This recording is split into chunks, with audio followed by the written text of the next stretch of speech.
Okay, guys, let's make a start. Should I put a call out? Is anyone feeling bored? Any bored people who'd like to come and listen to this talk? While they're eating their breakfast on a Sunday morning? I know.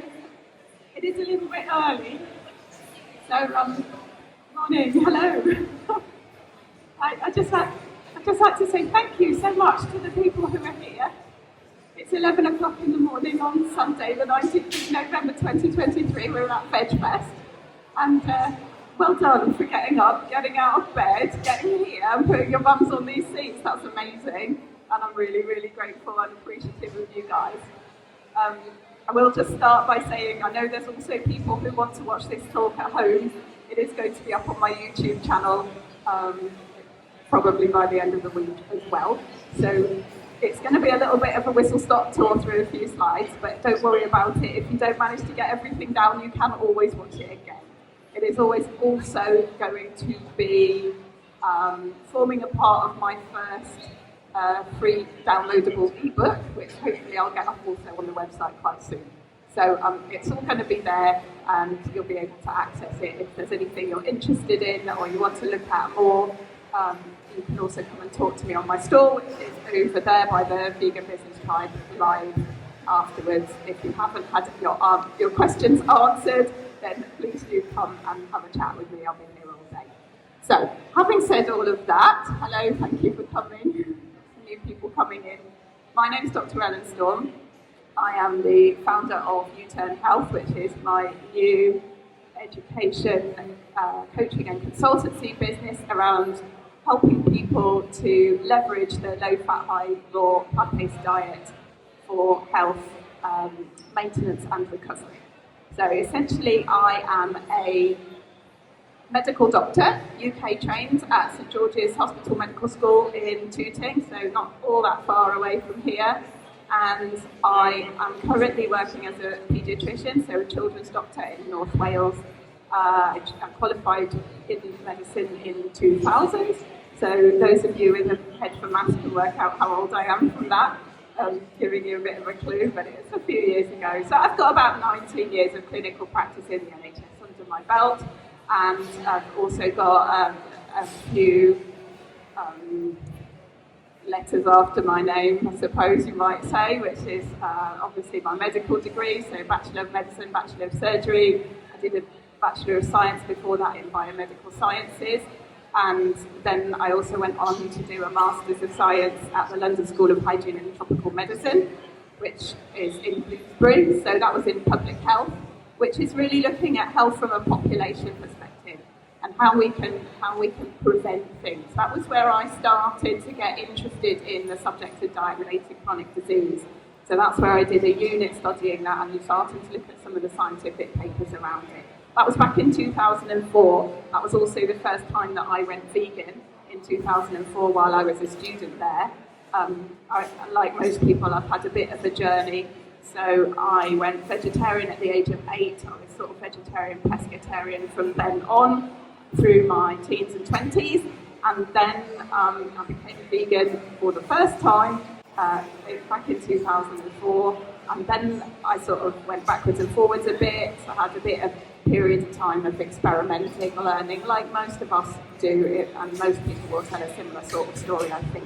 I've been 100% vegan now since the 1st of January 2012, and I started experimenting with raw food in 2014. That's when I first started to get interested in that, because I've been learning about the relationship between fat consumption and heart disease partly because of my course, and also because my mum had a heart attack about the same time. So I was learning about that, and I was trying to eat low-fat cooked food, which I have to say I thought was quite revolting. I also then got interested in raw food. I was in San Francisco for a while, and I picked that up while I was out there. And that was very much what we would now describe as gourmet raw, very high fat, lots of nuts, lots of seeds, and people can end up eating a huge amount of fat on that kind of diet. So I kind of was conscious that there were these two different polarities going on, and how did we bring those together? I then, I think, Googled something around low fat and high raw. This is going back 10 years now. I came across something called the 80-10-10 diet, and someone called Douglas Graham who wrote a book about that, and then got involved with a gang who run something called the UK Food Festival. So that's basically a week, once a year in the summer, when we all go and like hang out in the field and eat fruit for a week, which is lots of fun. And I've been for the last 5 years, so I kind of consider myself to have been mentored by those guys. But I've also tried to, been on a bit of a journey, and I've tried to put something together that's been, for myself, more authentic, I think. And I'm a member of the Plant-Based Health Professionals UK as well. So I've had one foot in their kind of camp, which has been whole food plant-based, and I've also had my other foot in the raw vegan camp. And I'm trying to do something to bring those things together, because I think they're quite separate at the moment, but they shouldn't be really.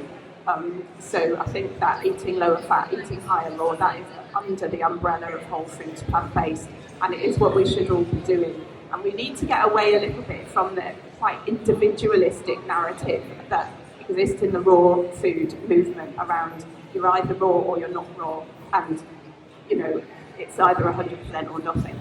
So that's having said all of that, that's my introduction. I've managed to make a set of slides. I'm quite proud of this. I've made a set of slides about raw food that doesn't really contain any pictures of food.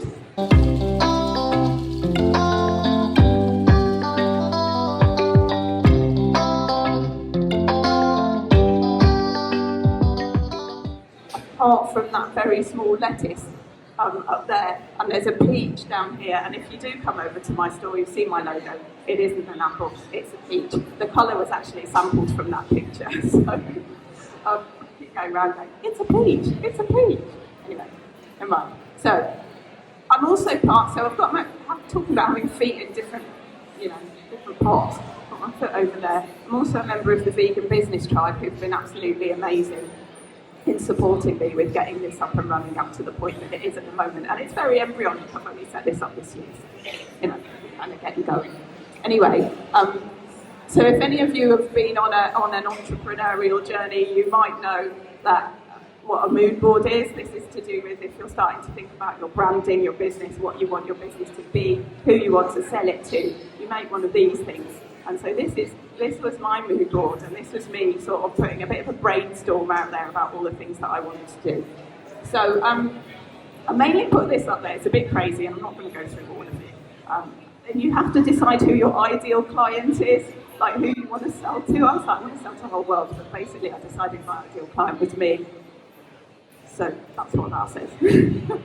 Essentially, it was me and all of the things that I've gone through and my journey over the last 10 years. And what I want to do is provide the products and services to other people that I didn't have, that weren't available to me, and I wish they were, really, because it's been a bit tough. And I've been kind of the only raw vegan in the village in Liverpool for the last decade. So we'd like to change that and get a few more people understanding the benefits.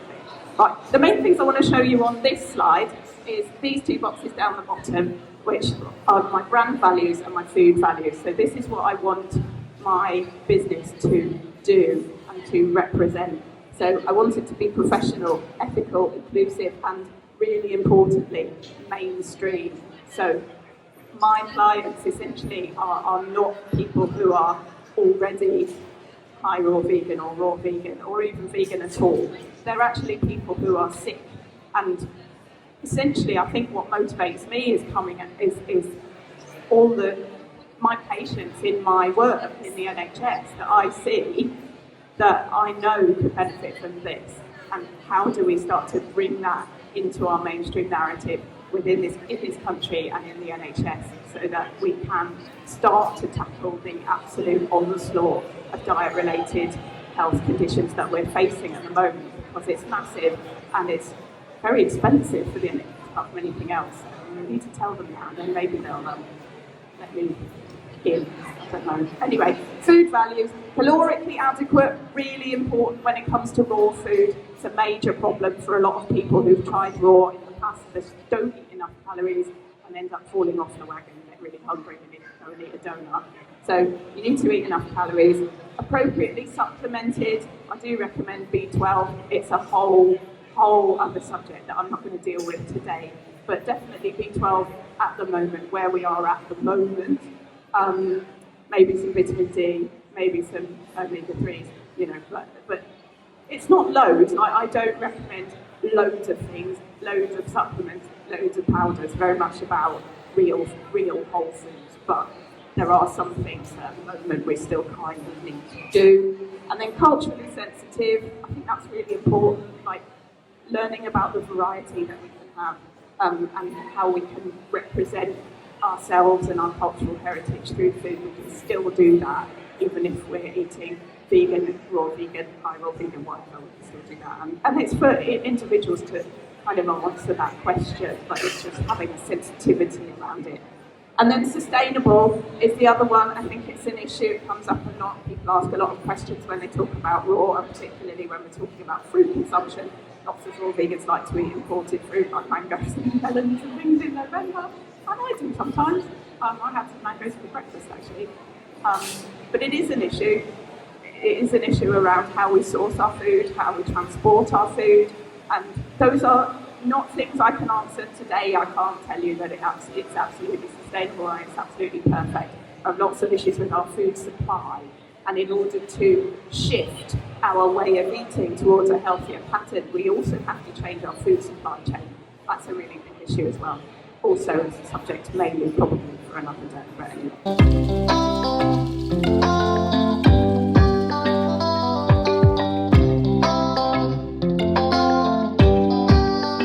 So we're going to whiz through these slides. They're quite. Some of them are certainly a little bit complicated. And I'm not going to dwell on them hugely long, but I just want to sort of throw these things out there. I want to show you, this is all the things that are in my head that's kind of driven what I've done so far. And then I think we can kind of pick up conversations afterwards if anyone wants to come and talk to me about it. So this is the wheel and spoke model of health. We saw the picture on the Moodboard of this kind of concentric rings. People have asked me, what is that? What is that image? Well, it's got loads of meaning for me. When I first drew it, it had to do with the thing about the ripples. So I think next to the lettuce there was a picture of some ripples. And that's to do with what we think that we are throwing into the ocean in terms of the things that we do, in terms of our actions. We don't always see the outcome. We just put a little pebble into the water, and the ripples, they go out into society and they go out into the world. We don't always know what the result of what we have done is. We don't necessarily see it. But moving forward, certainly as a sort of on my entrepreneurial journey, it's really about trusting that I'm throwing that little pebble in and it's going to go somewhere. So it's hard to keep going with that and really have that belief. So that's a little aid memoir for me. And then the next thing that kind of came in was this, and it picks up on a few different things.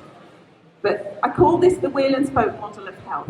And I did mention something earlier about the individualism in the raw vegan movement. And for some of you who are familiar with the kind of narratives over there in the plant-based health professionals section, that you might have come across the concept of lifestyle medicine. Lifestyle medicine has these 6 pillars, and it's things that, like diet, like exercise. These spokes on the wheel and spoke model of health, they don't exactly correspond. But these are things, each of these is a spoke. I sort of put it in the middle, but probably ought to actually be on the spoke. So these are things that we can do as individuals to improve our health. We can look at those and we can make decisions around it. And we can say, I'm going to do more exercise or I'm going to eat more healthily. Okay?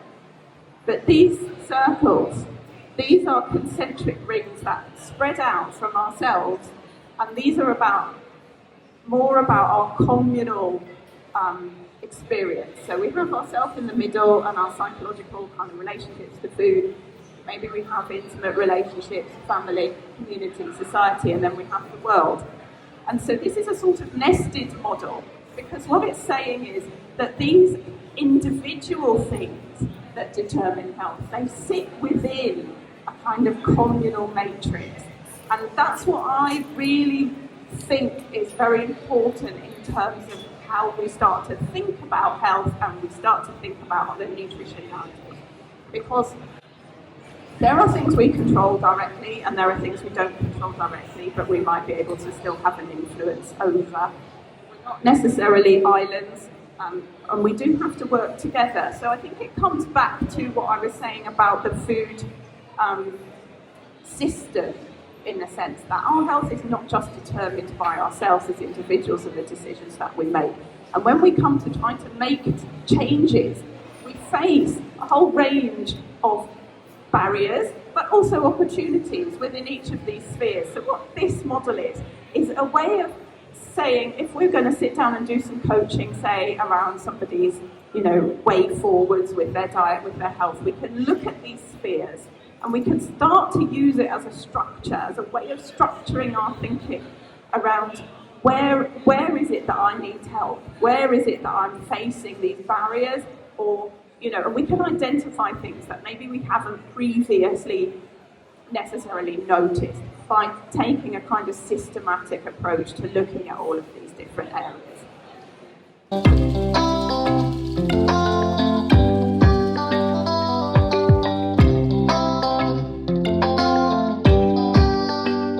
Okay, so the next slide I want to show you, this looks complicated, but it really isn't, so I'll talk you through it. It's a bit of a long title, sorry. It's called the Cognitive Dissonance Model of Education and Support for Dietary Change. I made that up, I'm sorry, it's a bit long. I'm just going to explain what cognitive dissonance is.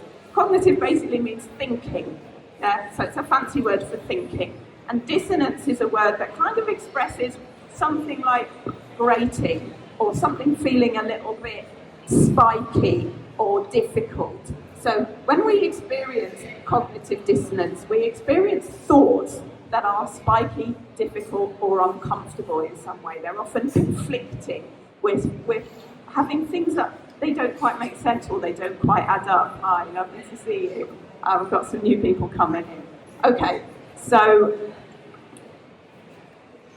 this is a little bit related. If any of you have come across a guy called Freud, he came up with this idea called the ego ideal. And the ego ideal is how we feel in our head that we want to be, what we think being a good person in the world is, what we would like, what we aspire to. Yeah? And then we have what we actually are. And in between what we are and what we aspire to, because we go around our lives knowing that we're not what we want to be, really, most of us, most of us are not every day exactly the perfect people that we think we should be, right? We experience cognitive dissonance. We experience a certain discomfort and spikiness, and we try to find ways to minimalise that. Well, I think we can apply that here as well to the issue of food and eating. So we have our food ideal, which is what we think we should be eating if we want perfect health, and we want it to be absolutely wonderful, and we want to be skipping around the world looking skippy and happy. Okay, so we have a picture in our head of what that looks like. We all carry it with us. And then we have what we're actually eating down here. Okay, so, and that distance between what we're actually eating and what we think we should be eating creates cognitive dissonance. It creates that feeling of discomfort or spikiness, that we're just not happy, really, with what we're doing. And most of us are not achieving this. And then we have up here, we have another square. This one is fixed, and it's also unknown. And that is what is actually the best optimal diet for human beings. Okay? It's not, for most of us, it's not actually what we think it is. It's probably quite a lot different. But we don't really know. We haven't done all of the scientific studies. Some of them will tell us a little bit, give us some clues. But essentially that's an unknown. But it is fixed, and it's probably higher. Okay. So, let's move on to the next slide.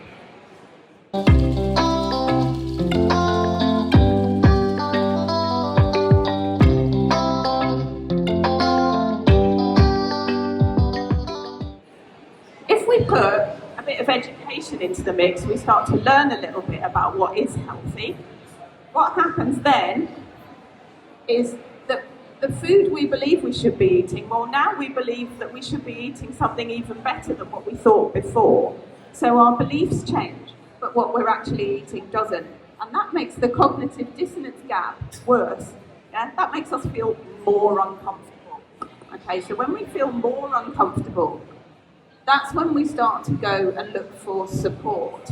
Okay, we start to look for some way of reducing that level of dissonance.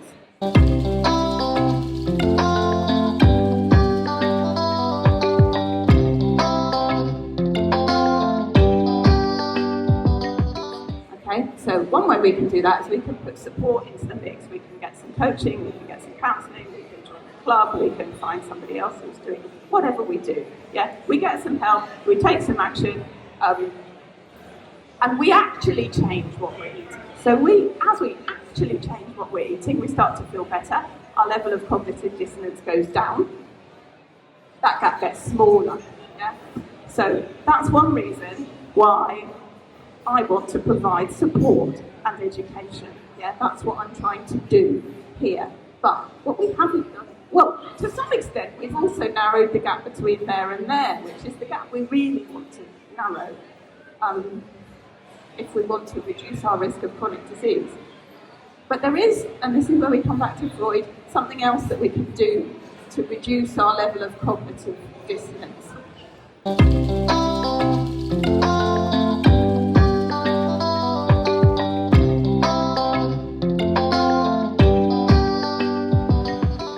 If we can't change this, or we feel like we can't, we feel stuck in our particular way of eating, it feels too difficult, or maybe we're in jail, I don't know, but we actually can't, then we can't do that, but we need to reduce that level of discomfort still.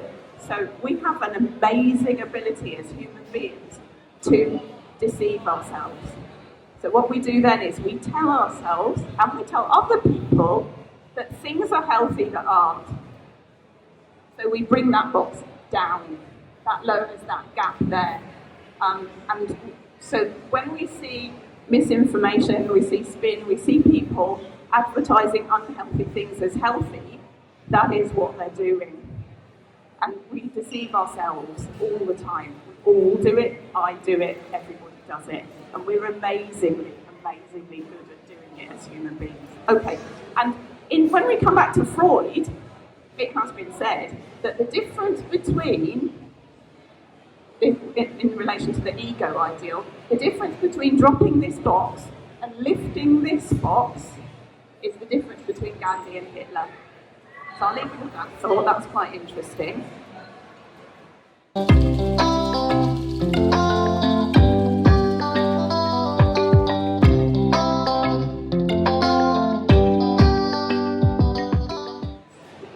Okay, so we want to move our red box up. Okay, that's what we want to actually achieve. That's our practical improvement in terms of our dietary intake. And how are we going to do that? Well, we talked about the wheel and spoke model of health. That gives us one kind of structure to think about where we are in terms of our dietary journey. This is another one, okay? So this is the plant-based staircase. It will be familiar probably to everybody here. And I talked a bit at the beginning about my journey. You guys will all have your own stories, everyone does. But most people, when you talk to them, go through some version of this. It's not absolute. It's just a structure to give us to think about where we might be in our own journey, what things we are and aren't including. So we can start to look at this. So, if we were in a session, in a one-to-one session, and we were going to talk about this, one of the first things I would want to do is identify where you are. Yeah, I just identify, just be clear about the things you are and aren't including, whether you feel, maybe there's a different order, you've done it differently, but at least we can say, well, maybe if you're vegan, then you're already here. But if you're in, some other kind of transition, you might be somewhere here. Or maybe you're happy with where you are and you're not in transition, but you've made some decisions. So maybe you don't eat red meat, or you don't eat red meat and white meat, whatever it is. So that's just a way that can help us to have some conversations around this.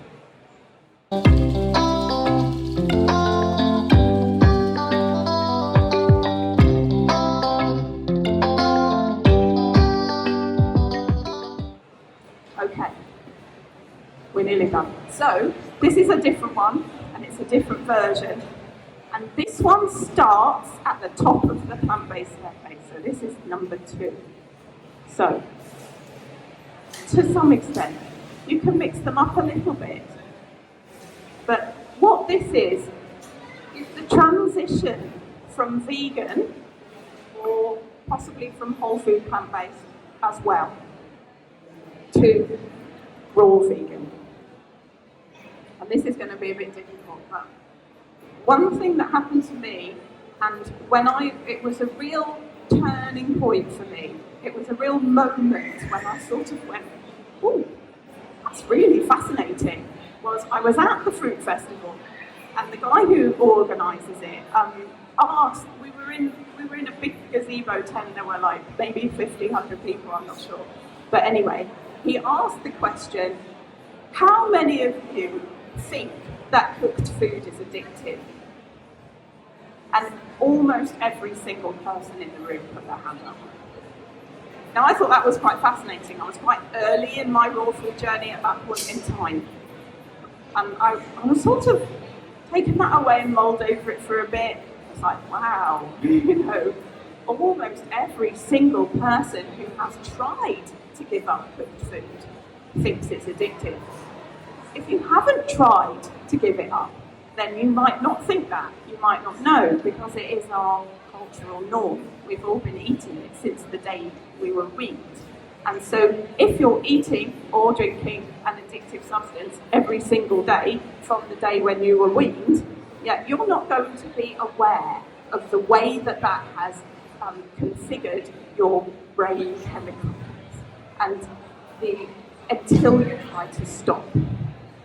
And so what has been over the last 10 years, my journey has been that it is incredibly difficult to give up cooked food and to get to eating 100% raw. And I will do it for a very short period of time, and then you go bang. And I've heard countless numbers of people say, all I needed was one bowl of vegetable soup. I said it would be fine. I ate it. That was it. Back on cooked food forever. Not forever, but And then you get into this really fascinating relationship, because I think I had quite a good relationship with food up until the point at which I started to try to go raw, and it was really, really difficult. And I have heard people saying, well, once you have experienced how amazing you feel when you eat raw food, when you are eating close to 100%, you start on a dysfunctional relationship with food for the rest of your life. And that's weird, because it's not exactly a selling point. It's not really saying, oh, hey, come here, come and eat raw food. You're going to have a dysfunctional relationship with food for the rest of your life. I'm not a person who's ever had eating disorders or anything. I love my food, I love cooking, I love eating. And I used to love going to lots of restaurants, and I still do actually. I wish I could go to more of them and they would provide the sort of things that I want to eat. So maybe that's something for the future for me to also think about. But anyway, there are things in cooked food that are definitely addictive. We know they're addictive. There's good scientific evidence to say that they are. So caffeine and theobromine, obviously, tea, coffee, chocolate, in drinks and stuff, but get them in cakes. Chocolate cake is one of the most addictive foods there is. If it's a chocolate and mocha cake, I've got the full house, and especially if it's a non-vegan one, it's got the casein in it as well. Because casein is addictive because it is metabolized to something called casomorphin. So casomorphin is a mild opiate. It's not as strong as heroin, but essentially just milder. It makes you feel nice. That's why so many people can't give up cheese. So there's a real reason. We're not weak because of it. We're not bad people because of it. There is a real reason for that. And gluten is the same. So gluten in wheat is metabolized to something called gluteomorphin, similar. It's a mild opiate, and it has an effect on our brain.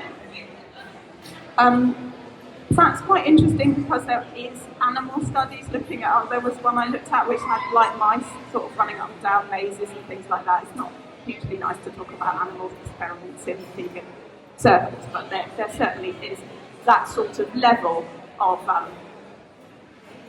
evidence to suggest that fat is an addictive substance. For me personally, I consider myself to be a massive fat addict. I was brought up on a very high fat diet and I have really struggled to get it down. So I experience it now, I have that consciousness and I experience it that way.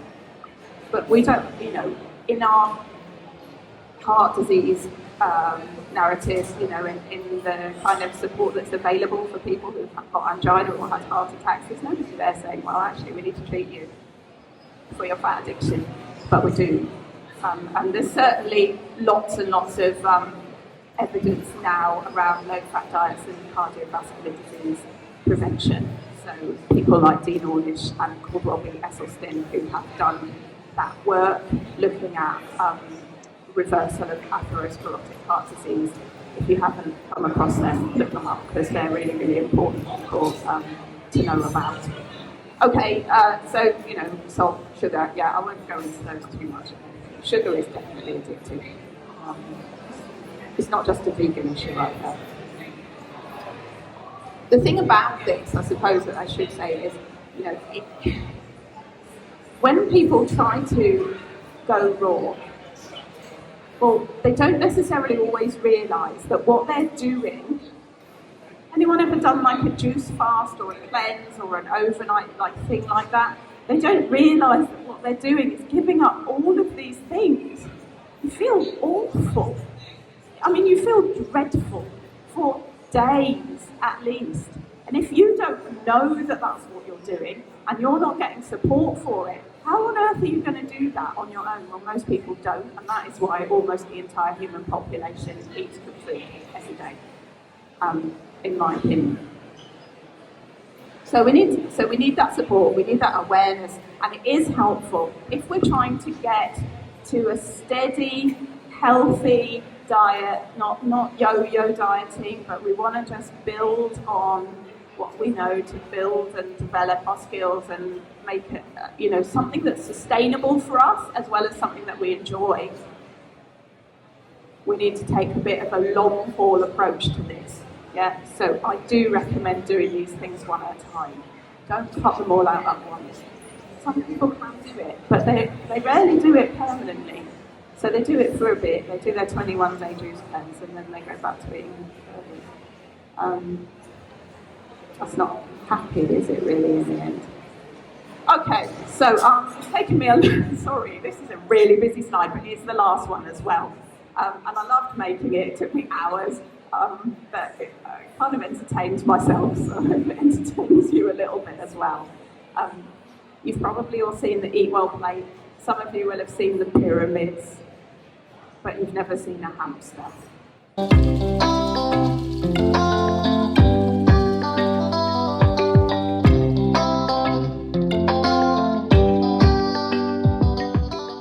So this is Harry the Hyrule hamster, and this is my graphic effort to represent what a high-raw diet looks like.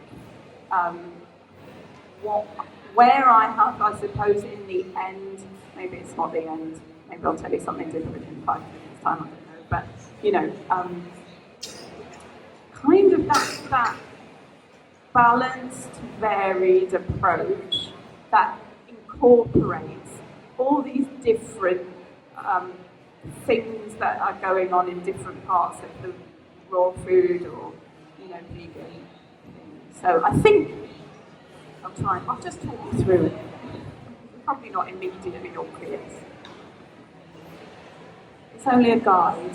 You can change all of the numbers. You can do what you like, but it's, again, a way of thinking, structuring our thoughts, beginning, saying, I agree with that, or I don't agree with that. It's totally fine. You don't have to agree with it, and it's not gospel. You don't have to follow it.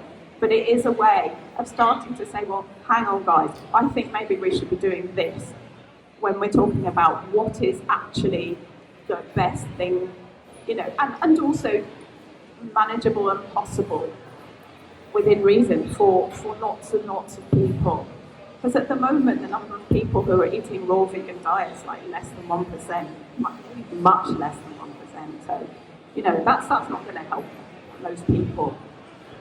and I want to help lots of people. So, right, so the face is 80% raw vegetables and fruits, basically. We've got about 50% fruit. We've got. So this is by calories. So these numbers here, these are the percentage of your total calories, not volume. Okay, that's really important because when I've got this huge great thing saying green vegetables, but it's only 5% of your calories because, you know, if you're going to eat like a huge plate of spinach and it's still only going to be about 50 calories, it's like nothing. Whatever, salad, whatever you can eat. Okay, so we need to eat lots of greens, but they're not going to account for very much of our calories. Similarly here, we've got soaked and sprouted grains and legumes. Okay, so like you can eat those raw, you can eat them all raw, you can eat wheat raw, oats raw, chickpeas raw, lentils raw, you can eat them all raw, but you can't eat them in a huge volume that will give you 2,000 calories a day unless you're really dedicated to tuning. So I've put that at 5%, and it probably represents, I suppose, what I do. Like I will put like a handful on a salad or something like that. And then over here, I've got sea vegetables and fermented foods. Again, some people really love those, and that's fine, but they are like less than 5% of your total calories. You are not going to get your calories from those things. So that's where certain versions of raw fall down a little bit, because if you eat loads of greens, you can have your wheatgrass, you can have your sprouts, that's great, and you still only eat 200 calories, you've got two choices to get the rest of your calories, and your body will get them. It will, because otherwise you're going to die. So you can eat fruit, or you can eat cooked food. Those are your two choices, that's it. Unless you're a gorilla, you're sitting in a jungle munching green things all day. All day. I have 3 guinea pigs, and they're amazing. They're amazing creatures. They eat a pile of kale and spinach the size of their body every single day. If I ate a pile of raw kale and spinach the size of my body every day, I would not do anything else. So that's not practical. That's not going to happen. Okay, so those are our choices. So I think we're a bit scared of fruit, but we shouldn't be, because that is actually our natural food source. We are physiologically designed to eat it. We're designed to pick it off trees. We've got the right hands, the right teeth, the right intestinal tract.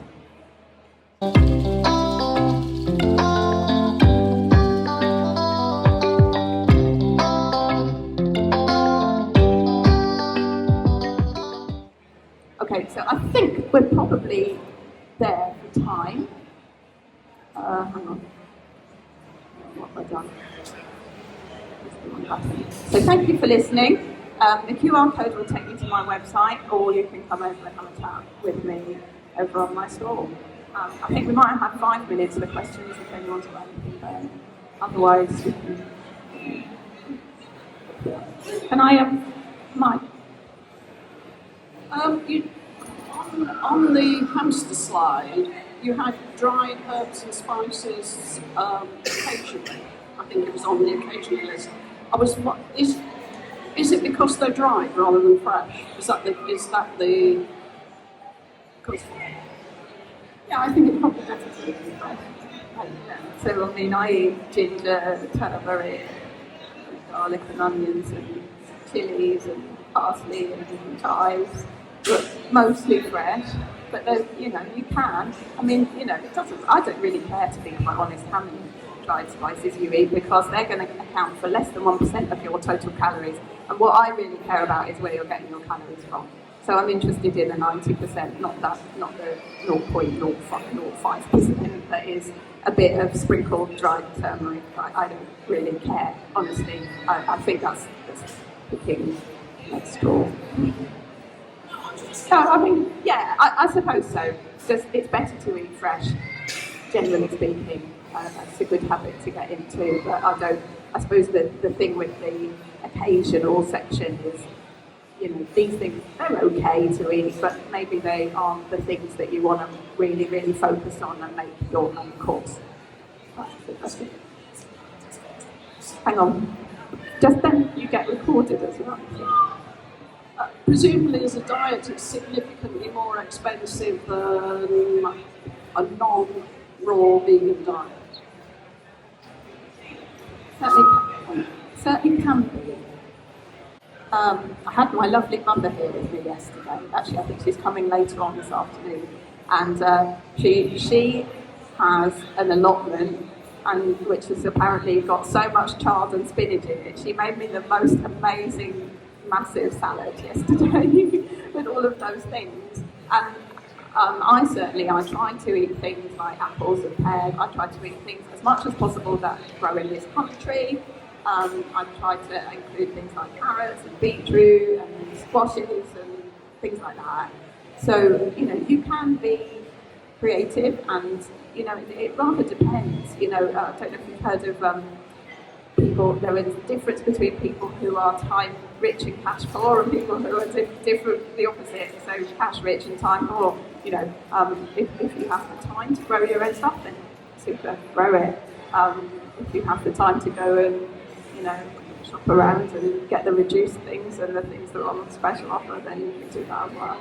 I know that there are people who are on benefits and things like that who are making it work. So it's possible, but you do have to be a little, like we've got a question over here. Thanks. Would you be able to give some context around what you would consider optimal protein intake for a human being? Because if I can just finish the rest of the question. So on your slide where you move up to raw foods, one of the things you eliminated was gluten, vital wheat gluten being sort of the main ingredient within seitan, which would be considered a complete protein, and is also low in fat and carbs. So the question is, what would you consider an optimal amount of protein intake for someone, and how would you meet that on a raw diet that you suggest people take? For sure, and I'm probably going to give you a politician's answer. But if you haven't come across Doug Graham and some of his contemporaries,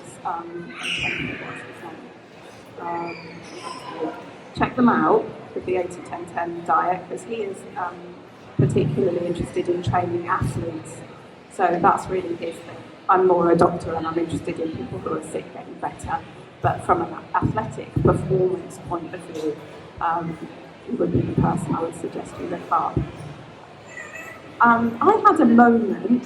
I took my daughters to a safari park in South Africa called Addo Elephant Park, and we went to see the elephants. We drove through the park and we were watching the elephants, and this entire area of South Africa is covered with a particular plant called speckbroom. I don't know if I could say it right. And that's what the elephants eat. They eat speckbroom. They only eat speckbroom, nothing else at all. And human beings can eat speckbroom as well. It's quite nice. It's got a slightly lemony flavour, and it's a sort of succulent leaf. And when you just sit there and you're looking at these elephants, and they're massive. And they've got amazing tusks. And, they don't appear to have bones that are crumbling or muscles that are wasting away. And all they eat is speckbroom, and you think, hang on a minute. There's something about what I've been told here that isn't quite adding up, all right? So I talk a lot about narratives. I think I've mentioned that word quite a few times. The protein narrative is one that has been used by the animal foods industry to tell people that they can't be vegan because they can't get enough protein from plants, and that is not true. It is completely and totally not true. So what happens when people are under threat or they're trying to defend their position is that they start to kick back, and what they do is they start to say, no, actually, you can get protein from here and here and here. You can eat tofu and chickpeas and all of these things, right? And they start giving you lots of numbers and trying to argue that case because they are trying to protect, and their, territory in a sense, I suppose, and promote their position. And we need to move past that, okay? We really do, because we don't need to worry about protein. The amount of protein a human being needs is about 5 to 6% of your total calorie intake, and you will get that from eating plants, any plants at all. If you make your calorie intake you will get your protein intake. If you eat a variety of plants, you will get all of your essential amino acids as well. I have 13-year-old twin daughters who've been vegan for their whole life, and one of them is now just a little bit taller than me. They are on the 75th and 91st centiles for height. They run, bike, trampoline, they do all of it. I've watched them grow for the last 13 years, and I have absolutely no doubt that they have no problem with protein. And I have never counted it. I don't worry about it. I don't think about it at all. So I know that's not the standard answer, but I hope it just gives you something to think about. Okay, I think we probably need to wrap up because there will be somebody else coming up to do a talk in a minute there. Any last questions before I turn it off? No. Have a lovely day. Enjoy the food. All right.